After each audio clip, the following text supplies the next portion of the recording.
sa akin, yung gusto.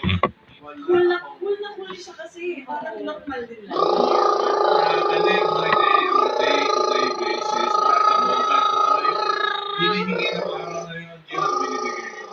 Yun na yan. O, diba? Ganun dapat.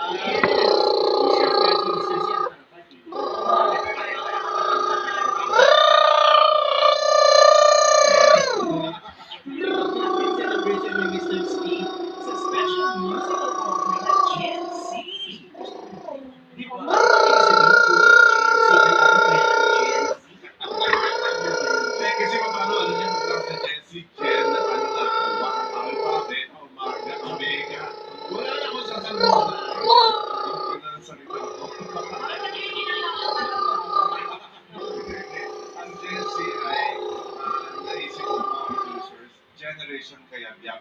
Yung mga lumaki sa Kayabyab, actually si Dr.